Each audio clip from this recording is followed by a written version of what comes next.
The Gauteng province has seen some key municipalities undergoing leadership changes in a short space of time, particularly as a result of breakdowns in coalition politics. Ekurhuleni Mayor Tania Campbell, the latest casualty of a motion of no confidence against her, the now-reinstated Joburg Mayor Mpho Phalatse, was also recently ousted in a similar manner. Her future, of course, at this stage remaining uncertain. We ask what this means in terms of the legislative aspects involved in governance. Constitutional law expert Professor Pierre De Vos joins us tonight. Professor De Vos, good evening to you. Thanks for your time. One of the issues that has been lamented for a long time is the fact that there is no legislative framework that actually governs what coalitions should look like, and therefore makes them susceptible to this kind of crumbling that we are seeing. Yes, so what the law says at the moment is that everything depends really on the election of, at national level, the president or the premier provincially or the mayor, if you have the mayoral system. So anything happens, anything can happen after that. And because of the kind of politics that we have, even if we had legislation or requirements to lodge formally coalition agreements, to have agreement about if there's a disagreement, what process should be followed, even then it's probably not going to completely fix the problem, because some of it is about the politics and the lack of ideology, if you want, in our political system. When you talk about the lack of ideology, it's really that when we look at these coalition partners, often there's really nothing that brings them together ideologically, and they're often just are coming to agreements for the sake of having to agree on something, and not necessarily that they all believe in the same thing or even how to achieve a better life for South Africans.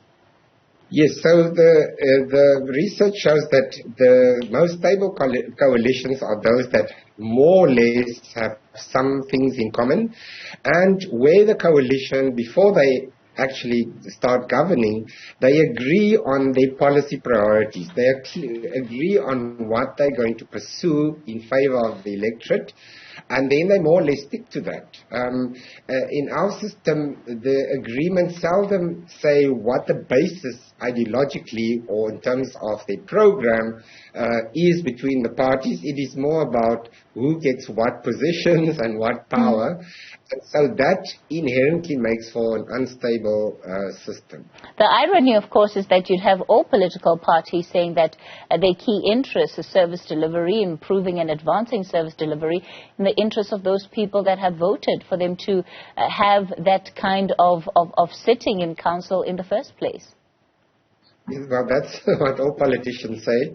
It would be helpful for the voters to have more insight into what it is that any coalition or even minority governments, what they actually agree on, what they are planning to do, and for this to be made clear and public, so that the voters ultimately, of course, have the say when there's an election, so that they can judge whether those parties that go into a coalition are doing so for the interest of the voters, or they are doing so for their own interest. Does it have to do with the maturity of our politics, and particularly coalition politics, in that it is very new terrain for the country?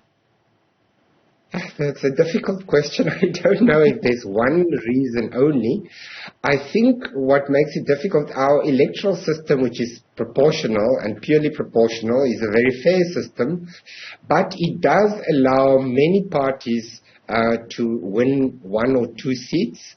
And so when you have no party with a majority, and there's no natural coalition between two or three slightly larger parties, then smaller parties, some of them, or single issue, or maybe not having a clear program, have a lot of power in the system. And so that also creates instability. And maybe because the voters are not really demanding the parties who enter coalition to tell them exactly what it is they're going to do for the voters who elected them, and then to judge them at the next election if they don't deliver. All right. Professor De Vos, I must say, I still have a big question mark in terms of how then we fix this going forward. It's, of course, going to become pertinent, especially if we're looking at potential coalitions at a national scale. But we'll leave it there for tonight. Constitutional law expert, Professor Pierre De Vos. And Stephen, of course, there's no way we can have a conversation around stability, coalition politics, without imagining what this country will look like post-2024, at least if any of the polls and surveys out there are anything to go by right now.